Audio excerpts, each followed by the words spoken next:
So welcome to Let's Talk Climate, and today's topic, why you'll want a 15-minute city and how to get one. We are really pleased to have two amazing guests today, Taiwo Jaiyeoba, who's the planning director for the city of Charlotte, and Terry Lansdell, director of BikeWalk, North Carolina. Thank you. Good to have you. First, I want to acknowledge I'm in Charlotte. You can see the city behind me. I want to acknowledge I'm on the land of the Sugaree and Catawba nations, and our government carried out forced removal of the Catawba to acquire land. So I honor the Catawba and the Sugaree who still reside here and who demonstrate talents and gifts amidst a backdrop of ongoing colonialism and oppression. So today we're exploring the concept of the 15-minute city, what it is, what it has to do with climate change, and how you can get one. And we're just about to hear from our guests all about that. So Taiwo, I'm going to start with you. And you are pioneering a very interesting concept on how we plan our urban cities, keeping them sustainable, climate friendly, and enhancing the quality of life. It's also part of the Charlotte Future 2040 plan. And I'm going to quote from the city website, tell folks a little bit about this. It is a blueprint for the city's next phase. It is our shared comprehensive vision to guide the Queen City's growth over the next 20 years. And the process has been guided by a focus on equitable growth by the residents of Charlotte coming together to prioritize what is most important. It integrates community input and best practices into a framework that will guide our city's decision-making and investment in both the near and long term, and addresses topics that will affect how we experience the built environment. It addresses how our built city can better reflect and advance our community values and aspirations around topics like equity, transportation, quality of life, economic development, jobs, affordable housing, health, safety, and sustainability. Whew. That's a long to-do list. Yes. So tell us about one part of that plan, which is the 15-minute city, which you call the 10-minute neighborhood. Welcome. Thank you. Thank you very much, Mayor Roberts. I'm happy to be here. And Terry, it's good to see you as well. To our audience, thank you very much for listening in today. The concept, as you know, is not a new one. Like I always say to people, walking is as old as human beings. It's the oldest form of mobility. And it impacted how our communities were designed, how they were planned, how they were shaped and built originally. Remember when I was in planning school, there was a lot of focus on how original societies were planned, designed, and built based on the ability of human beings to walk from one place to the other. And over time, obviously, cities evolved. And as we spread out, the automobile replaced walking, buggies, biking. And then as we sprawled, obviously, the environment also suffered. We became more auto-dependent for everything. We drive even for shorter distances, and we have minimized investments in biking, in walking, in transit infrastructures. But things are changing. It's like this old quote that says the past is the future returning through another gate.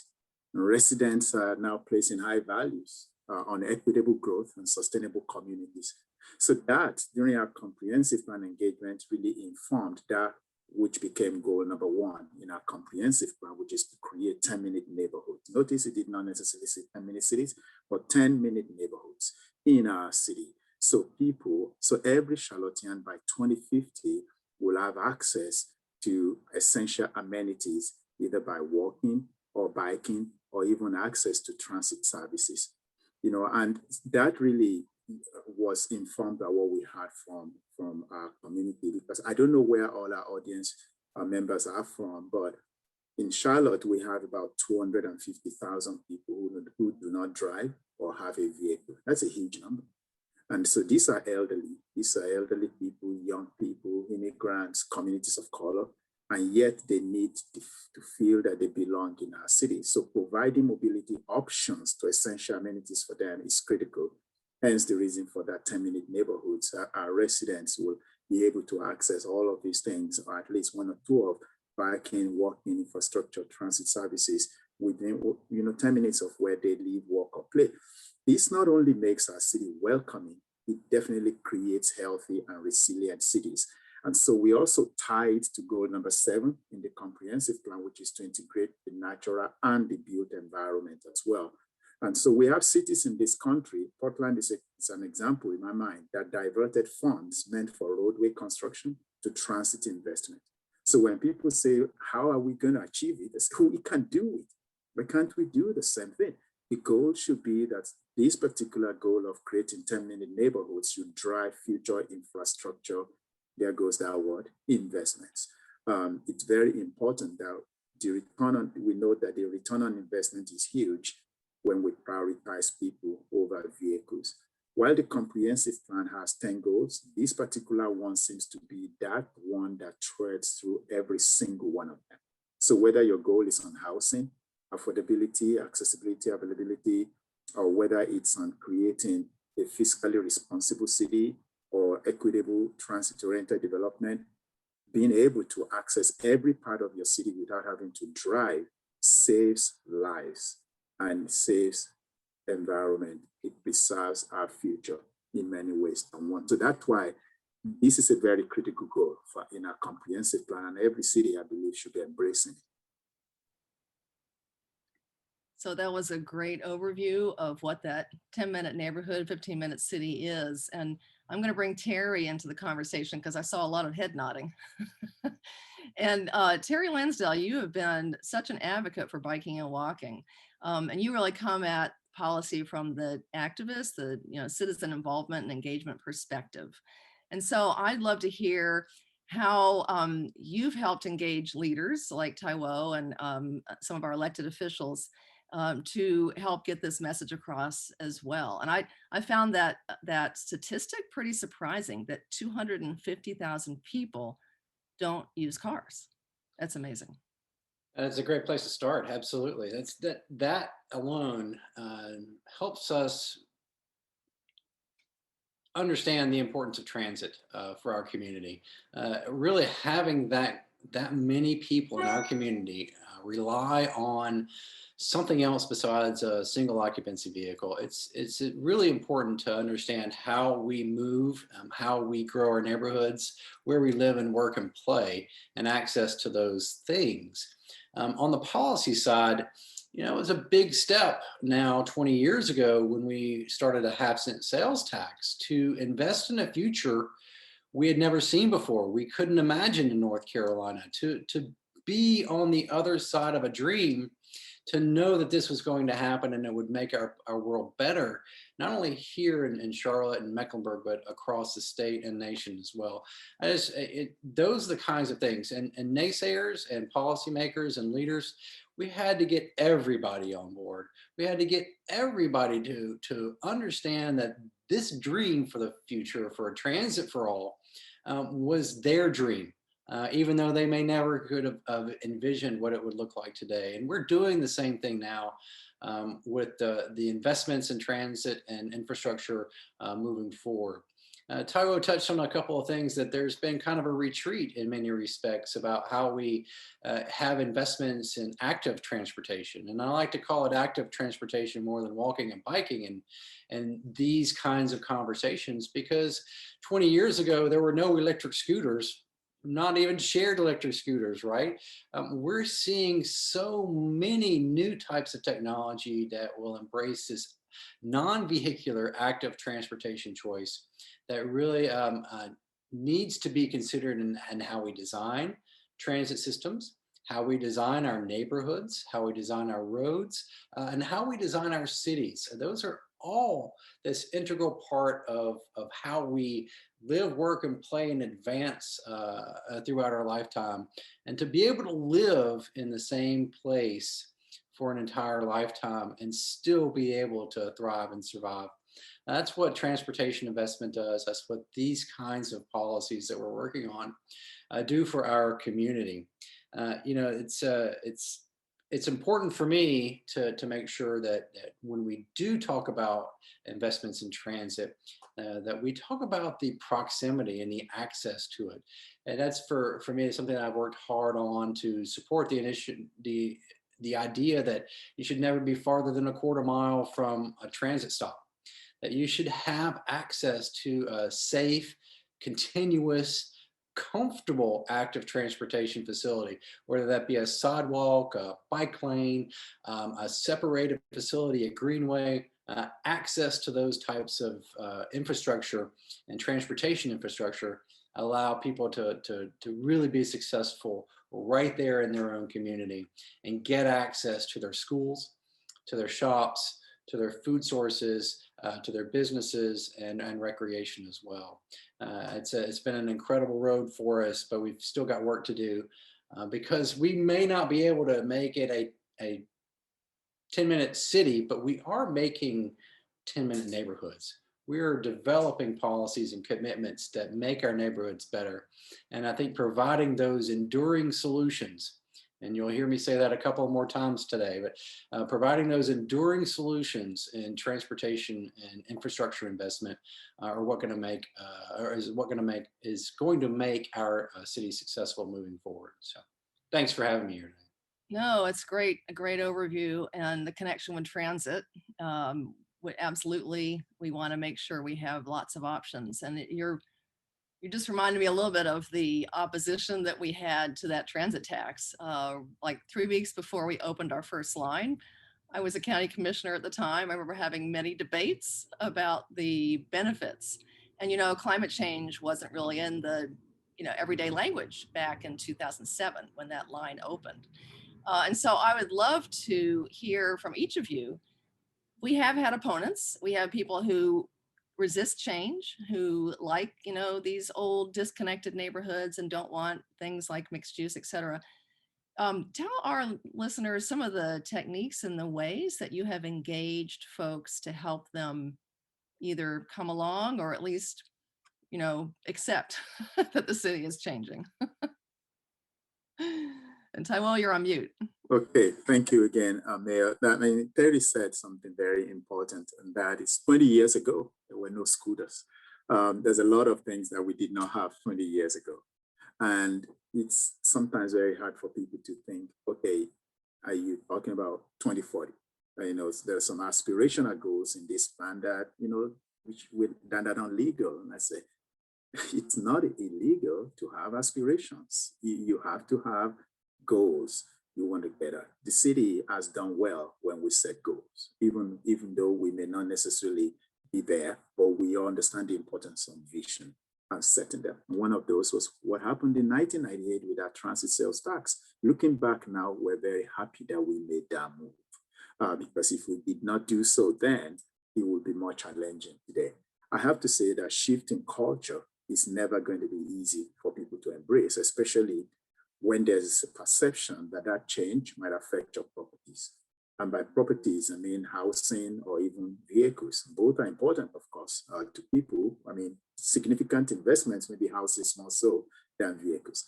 The comprehensive plan addresses both housing diversity and mobility options. Both are important to this conversation around climate change and how we need to preserve our future.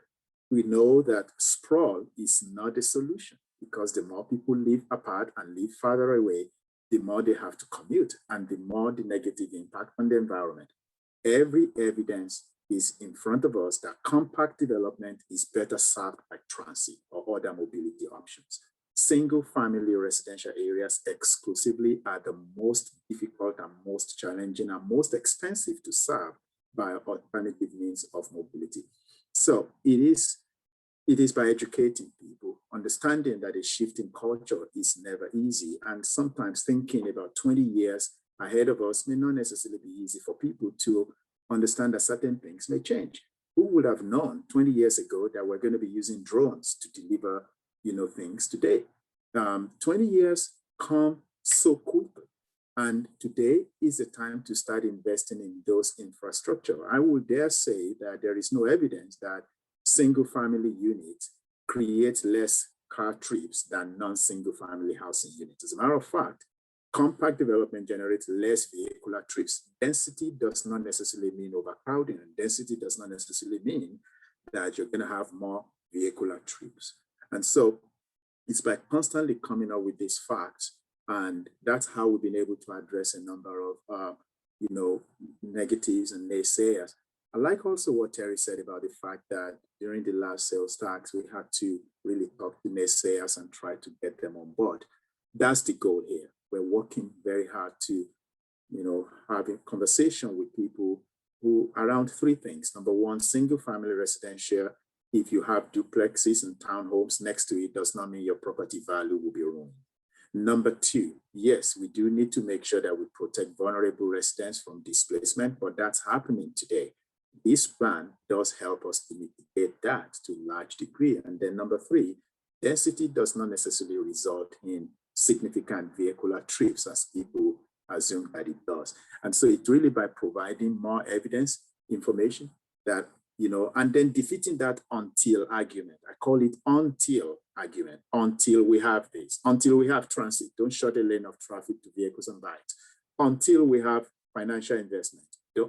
We need to defeat that, because until we have these things, we may never do those things. So we need to start today making investments in our communities so that people have the ability and the resources to be able to access essential amenities and live anywhere that they want to without having, frankly speaking, to depend on a single occupant vehicles. Today, about 51% of people who drive into Charlotte for work come from outside Mecklenburg County.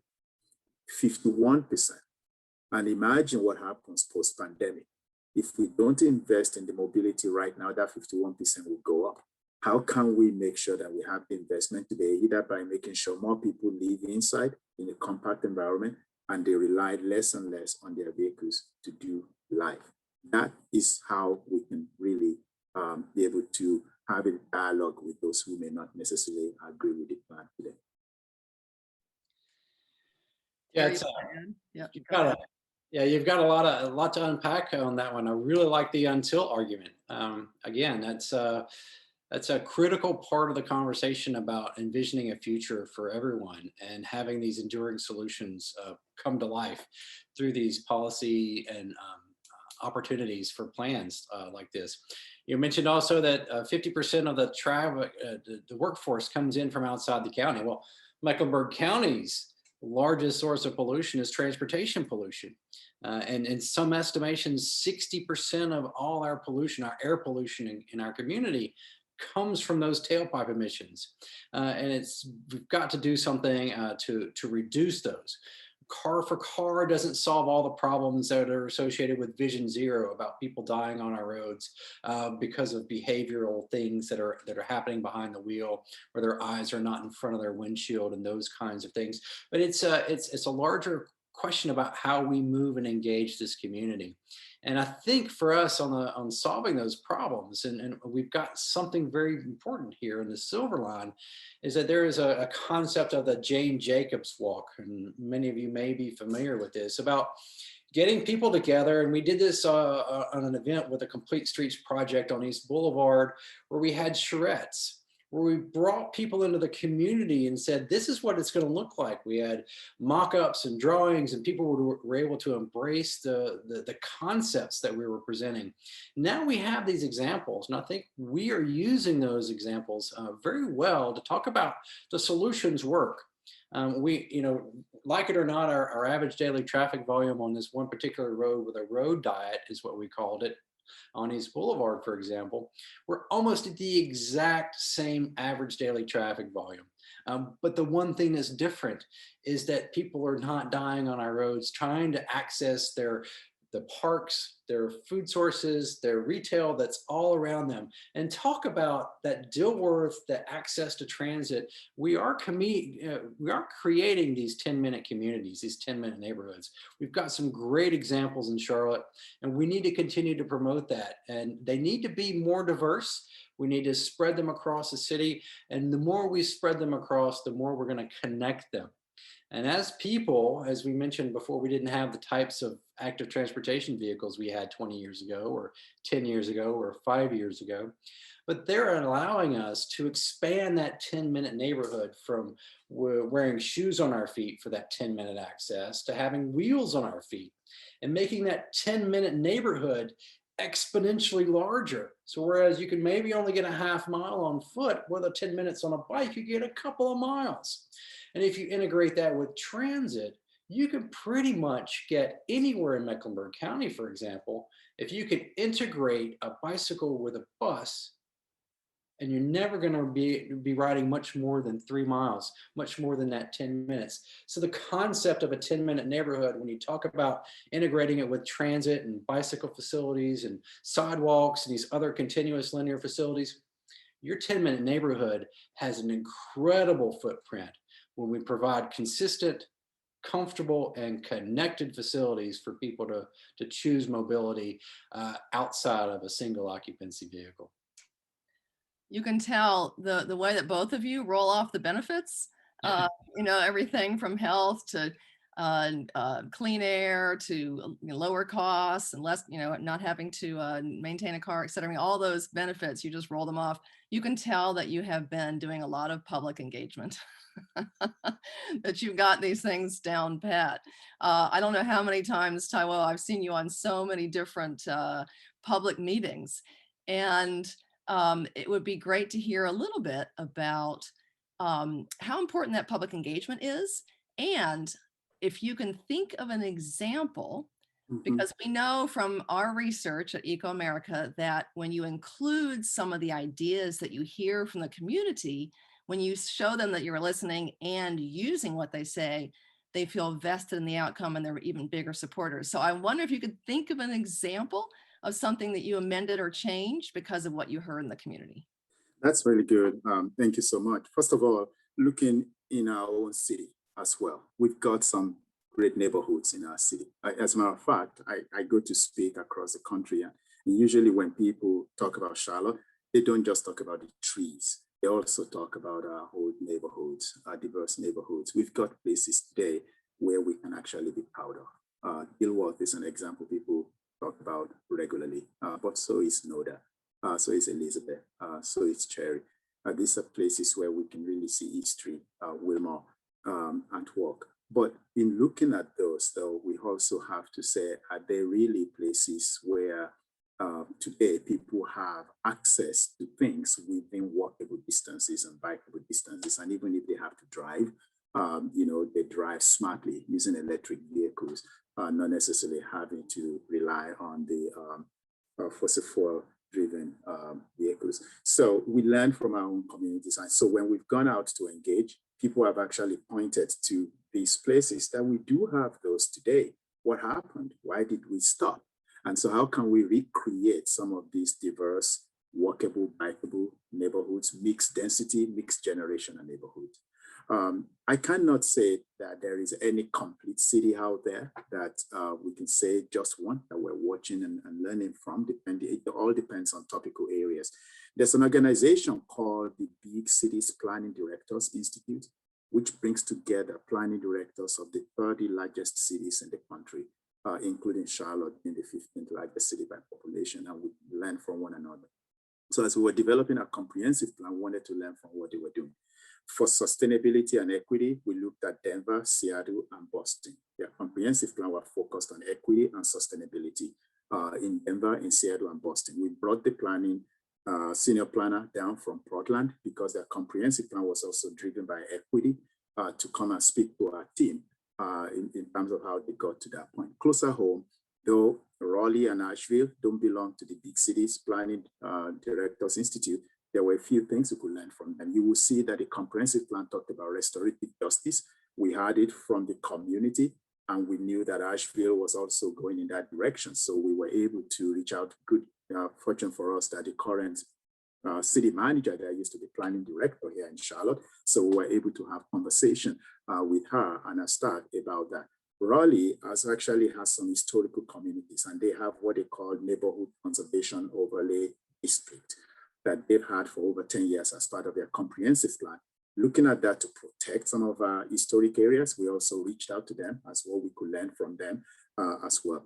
Obviously, with regards to affordable housing, anti-displacement, and climate change driven plan, we looked at Austin because of their anti-displacement initiatives as well along rail corridors. For the single family housing diversity conversation, we looked to Minneapolis and Grand Rapids, actually brought them here. Since the plan has started, though, not only were we looking out, we've also had other communities called us two Canadian cities actually reached out to us, wanting to know what went into the whole public engagement. I think we won an award nationally for our engagement with the public on that, which is a good thing. Believe that was a Route 50 award. El Paso, Texas reached out to us. Ann Arbor is about to start theirs. They reached out to us. Atlanta reached out to us as well about how we were integrating historical perspectives into our comprehensive plan. So people often make big deals. Why are you learning from smaller cities like Asheville, like Raleigh, like Minneapolis? It's not the size of the city, it's the principles behind those topics and those goals. And those have been really, really helpful for us as to the size of the city does not dictate whether the principles are, they will work or not. It just helps us to be able to know what worked and what did not work and things that we could fix. So we've learned from a lot, but we've also been able to pass that lesson to others as well. So Terry, I wonder if you can think of some time when your advocacy, when you actually saw it change a policy. Well, I'm a member and helped pen the Strategic Energy Action Plan that was a recommendation for the city of Charlotte to electrify its, or to be a zero carbon fleet and buildings for all city property. It took a couple years to move that forward, but even yesterday, just yesterday, we had a confirmation again from our director at the Charlotte Area Transit System, John Lewis, that we are envisioning a transit system moving forward that will replace all internal combustion engine vehicles with electric vehicles. And it's a big policy change. It was not easy, right? It's too expensive. The technology is not up to speed yet. We don't have the maintenance system in place. The until argument was so out in front of us, Taiwo. We had to work around that time and time again, but we had visionaries that understood that it was coming, that we had proof that the types of policy change to improve our health, the environment, and the economy, the solutions were coming. And having that work with the CAP is what we call it here locally, is so proud to make that happen, because it took everyone. It took a grassroots effort of environmental organizations coming from a variety of arenas, from housing to energy to transportation to trees and environment. All these communities came together to unify a vision for what we wanted to have happen over the next 5, 10, 15 years. It's an environmentally sustainable procurement policy that has to be approved so we can begin to make those changes. How quickly we make those changes, I say, with the conversation that's being had now at the federal level, with possibly $25 billion coming to cities across the nation to transition their bus fleets, their transit fleets to electric. Charlotte is on the edge, on the cutting edge, the vision leading edge of a city of this size choosing to not go in a diesel or an internal combustion engine with natural gas or other types of fuels, and committing to the next generation of transportation choices to get around. And when you combine those choices in policy for capital investment in buses and infrastructure to maintain those, we've got then a completely different neighborhood impact. We have an opportunity to not pollute schools and communities that are already at risk, as I mentioned before, but we also have the ability to provide a much more efficient transportation system. So we can harden our transportation or our pedestrian access to transit in those communities to embrace the opportunity that we can move forward together in a clean and efficient way and not destroy the neighborhoods we're trying to improve. Really, really amazing stuff. And we're seeing that happen across North Carolina. And I'm so glad Taiwo mentioned Raleigh and Asheville, and there's other communities out there who are working on these same transitional philosophies about fleet procurement and transitioning to new vehicles that are not polluting in the same way that internal combustion vehicles do. Because Raleigh's doing some great work. Comprehensive plans are being worked on across the state of North Carolina, and we're having the same language come up in these communities. And it just shows the need and the desire from the people of North Carolina that we want to do things differently. With the second largest roadway network in the nation, second only to Texas, I believe, we have an opportunity to really take to the next 100 years and reformat how we move on our roads, how we share our roads, how we give space to mobility choices for everyone, and a variety of active transportation needs to be included in there as well. So the CAP is wonderful, as a great example of that integrated policy effort from the grassroots to the grass tops, and how it's spread across the state as well. You're both doing a great job of showing the intersectionality of all these issues, that climate change and the health impacts and the infrastructure impacts it has are, seeing in everything from the access to opportunity of certain neighborhoods or lack thereof. From that to transportation to housing, everything is connected. Poverty, access to prosperity. There are a lot of things. That's why that list was so long that I read from the 2040 plan.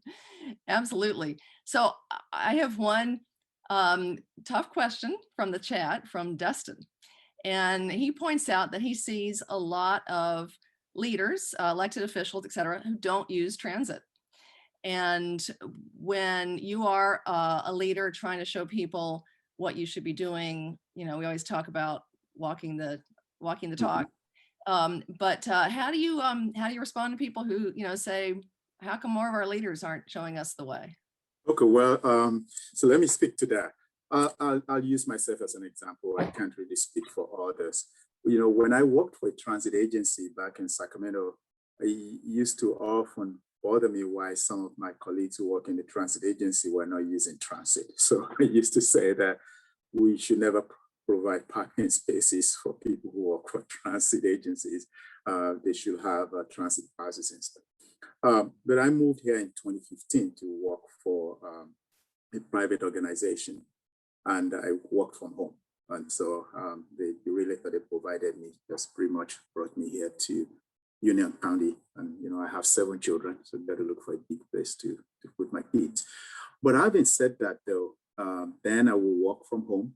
But I've had this habit of doing 5 miles of bicycle riding most weekends, and at least every day walk a mile. So I've kind of had that practice most of my adult life. The way I look at it is that if I walk a mile a day, I do 365 miles a year. And I do that whether I'm at work or at home. So in 2018, when I started working for the city, one of the first things that I did, of course, because I knew I was going to be going into the office, I couldn't move my kids out of school personally for me because I got a job with the city. But one of the first things that I did, and I'm glad that PATS made it possible, was to get the discounted pass. So even though I live in Union, I think I use the transit system 3 days a week, even now. During the height of COVID, I think we suspended service for about a month or so. That definitely was an issue, but then again, I wasn't really going into the building regularly. So even today, I still drive down to South Boulevard and I-85, 485 station and take the train from there to the office. It does help a lot. And frankly speaking, I can't again speak for my other colleagues who work at the city, but I do believe also that we should definitely use the facilities that are available to us. I think I spend the majority of my day in the city environment between 8 a.m. and at least 6 p.m. or maybe even 10. And the good thing about CATS recently, though, was about just before the pandemic hit, was the Providence route finally was able to have park and ride at Waverly. So that really helped me a great deal because then I would drive down to Waverly and park my vehicle there and use it. The challenge with that was it was only a commuter service, so we would only go in the morning and then in the evening, not like the light trail, which was always every 15 minutes then. So I believe that we should practice what we preach, and hopefully by the time my youngest is out of the house, I will be able to move closer to living in the city. But living outside the city has not stopped me personally from using transit. Like I said, I take the train to the office at least 3 days a week. And I still do my 1 mile every day and I ride my bicycle when I can. And I believe that we should definitely do that because everyone has to contribute positively to the environment. And I believe that it's not just something we should be telling people. is something that we should also be able to experience regularly. You know, that is so true about being a role model. And when you talk about other cities, you know, people don't realize that when your city does something amazing and you get noticed for it, other cities are watching. Same is true of individual leaders, of individual elected officials, that people are watching. And it makes a huge difference. You can really have an impact if you show people that you're using the facility that you've been talking about, that you are working on climate solutions and doing your part to take out Mhm. greenhouse gases, to help clean the environment. And that really amplifies. And I know Terry, you do this all the time too. Yeah, I mean, for me, it's about the carbon footprint, right? How much do I contribute to the climate change that's happening, to the amount of greenhouse gases and criteria pollutants that are in the air? So it's about reducing those footprints. So when you do drive, what does it take? How many miles do you have to do on a bike or on foot to equate that, to reduce that?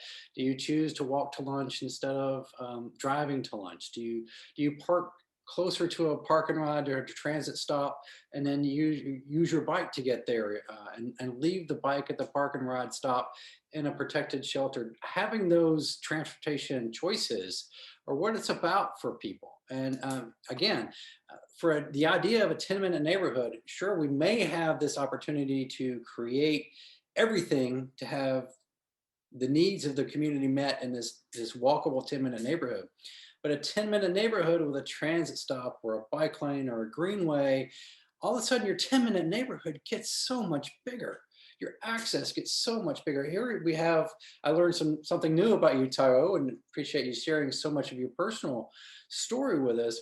But you know, to be in a regional transportation hub and having CATS be that regional transportation option is something we all need to strive for, because we know that people are living and working outside Mecklenburg County, and having those choices to be able to ride a bike to Matthews and get on an express bus at a park and ride lot and leave your bike there if your destination, or carry your bike with you. All those things become part of your 10-minute neighborhood, and your access just continues to grow. And I really appreciate that. And this is something I try to do as well. And with the addition of an electric bike into your mix, I tell you, you know, when you have the average speed in the uptown area of vehicles at around 20, 24, 25 miles an hour, an electric bike puts you competitive in a transportation time, convenience, and it reduces the speed of everybody, so everybody is safer. Again, this integration of active transportation within our transportation network only has room for growth, and only can get better with investment and consideration of how we have mobility choices planned. Yeah, if I can quickly add to that, that's huge. I tell you that when I first moved to the United States in 1996, one of the things that we lived in California, right? One of the decisions that we made earlier on was to be a one vehicle family. But that decision was made easier because we lived right next to a bus stop. Now, that location was about 5 miles from the nearest light rail station. So I would jump on the bus, and that would take me to the train station, which would stop just about 3 blocks from my office. I would walk there it was Tuesday night for city council there in Sacramento. And on those nights, not knowing how late it would go, I will still do the same thing. The difference though was this. The frequency wasn't as, the light wasn't as frequent. Later, I guess, in the evening time. But the beauty of it was that it was still close enough to City Hall that you were still able to time yourself, get on there, walk maybe a few, within 10 minutes really to get to that station, and then take the light rail to the next station, jump on the bus that would take me home. And we were a one vehicle family for 5 years, and we did not feel that we missed anything. And so I always say that it is possible, but we've got to consider the regional implication of investment in these things. That there are people who may not necessarily live close to transit, but they want to use it. Or they may not necessarily live close to a light rail station, but they have a bicycle that can get them there. or they say they have a safe route that can help them to walk to that spot. And those are the types of things that led us to talk about 10-minute neighborhoods. If people can't get there by walking or biking, they will take advantage of the amenities available to them. And that's the type of city that I believe in another 20 years we're becoming. And we have to make that investment starting from today. Well, you know, it's so interesting. When I look at my own family, I've got 2 children, both in their 20s. Neither one has a car. Neither one of them wants a car. They love bicycling. Our daughter does these 80-mile bike rides around the bay. She lives in Oakland. And they are, you know, we hope the wave of the future, that they're looking for places that do have those transit options. And so, you know, if Charlotte wants to continue to attract young people, then it is going to have those options and those 10-minute neighborhoods, and, you know, being able to walk to amenities, to your workplace, et cetera. And that is something that cities are looking at, small and large, being able to be flexible for the growing workforce of the future. And our young people are much more aware of climate change. You know, ecoAmerica does a lot of research looking at what the attitudes are that Americans have. And we know that our youth are much more aware. They know that climate impacts are happening. They know what needs to happen for solutions. And we want to be a city for everyone. I say I used to be mayor, no longer mayor. I still feel like it's my city. And we certainly want all cities to be thinking this way and making healthier, more prosperous futures for all of us. So I have to ask one thing, Taiwo, because people can see part of your t-shirt, but not all of it. So can you explain what it says and how it relates to Charlotte? So this shirt was given to me by Charlotte is Creative, which is really an organization that really brings our creative community together in Charlotte every Friday morning at 8 a.m. So last time I spoke there, I shared my personal story of the things that make a city: mobility, affordability, equity, opportunity, and really understanding that sustainability is a key part of cities of the future. So they gave me this gift. It says, don't wait, create. Charlotte is creative. And that's true. Again, that goes back to that until argument that says, we don't have time to wait. Think about it this way. Our population is going to increase by another 400,000 people in 20 years' time. It's roughly another 400,000 people. Some are going to be born here, or majority are going to be coming from outside. We can't wait. We can't say until we get to that point, that's when we start making that investment. So the whole idea behind this shirt is don't wait. We start creating innovative solutions today that can really help us to be that city that we want to be. Thank you for asking that. Oh, yes. Well, inquiring minds want to know. But it also underscores the fact that creativity, that the arts make a big difference. I know that our transit stops have art that reflects the local neighborhoods that they're in. And actually those neighborhoods had input into what kind of art went there. And we had some local artists we hired at each of our stops. And it makes a big difference to how people feel about it. They want to use it. They feel proud that they are in that neighborhood and that that's their stop. And it reflects the history and tradition and the culture of that area. So it is great that you brought in the creative aspect through your t-shirt. So we have time for, I think, 2 more questions for each of you. And the first is going to be, what kind of things keep you up at night when you're thinking about where you want to go with our city? And then what gives you hope that we're going to get there? I'll start with Terry this time. Great. Gives me time to think. I think for me, as a bicycle and pedestrian and active transportation advocate, I think in the state, I think the thing that keeps me awake at night is not just the 7 million cars registered in North Carolina, not just replacing all 7 million of those cars with electric cars, but even more cars. With a population of 10 million people and 7 million registered vehicles right now, that keeps me awake at night. 20 years ago, we were only about 3 million registered vehicles in North Carolina, but our population was closer to 6 or 7 million, if my numbers are correct. I'm sure someone in the chat will correct me.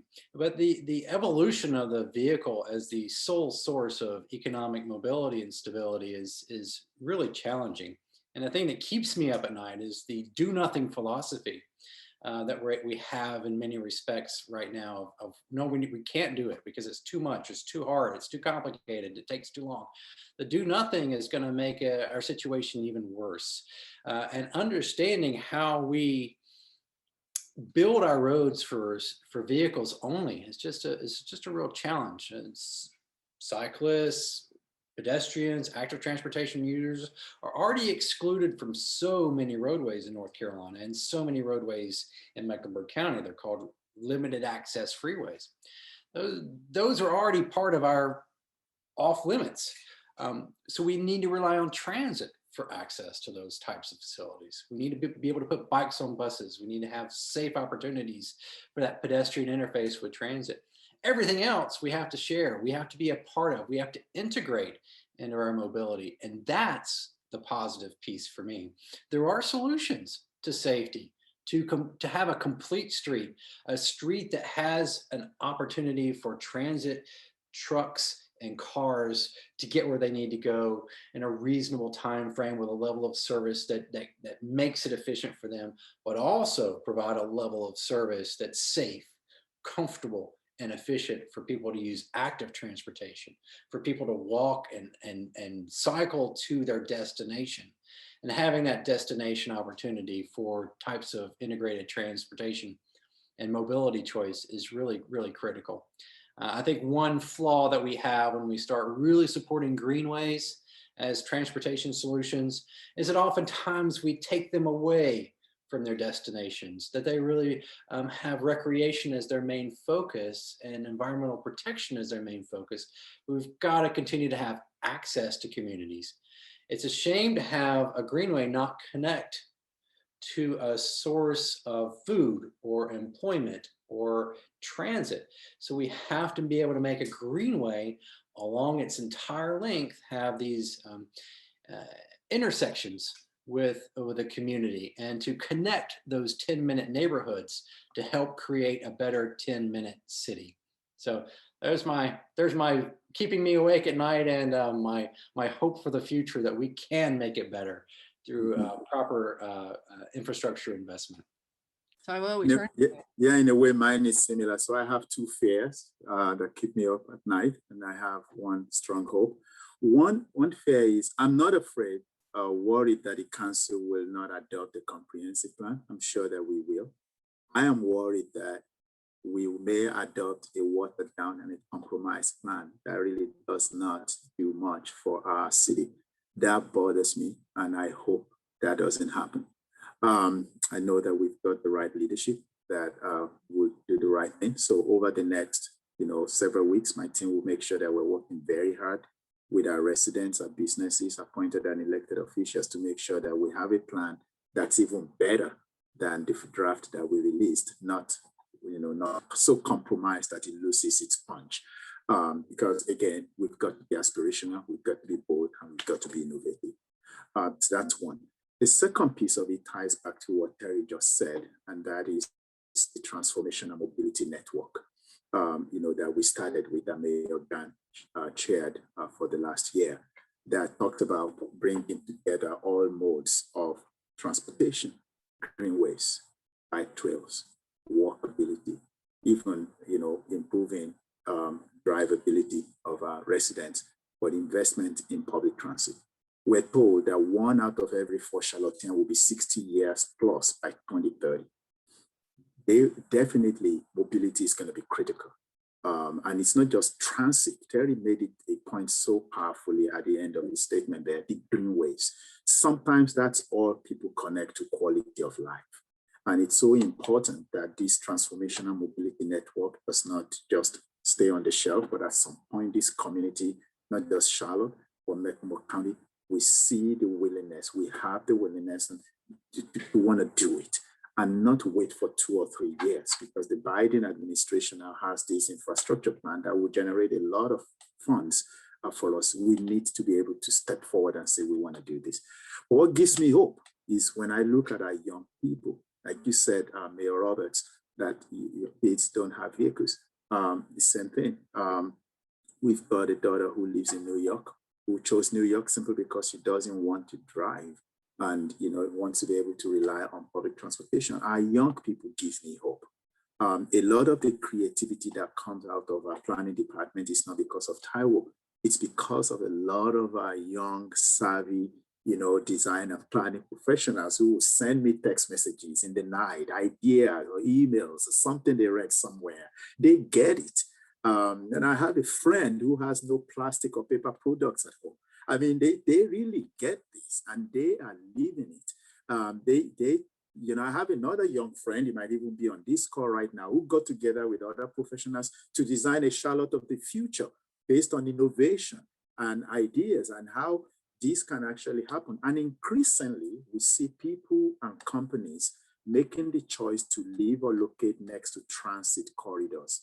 And so I see people who are not ashamed to abandon their vehicles for cleaner living. That gives me hope that all of these things, we will still get there and that will be done. So whenever I have these things keep me up awake at night, I think about people like Surajit Das, who just have this desire, this excitement, this motivation to want to do something great for their city.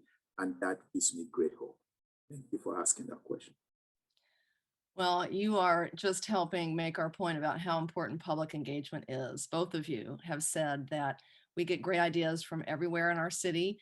When we include those voices, we get better results. We get results that are more equitable and sustainable.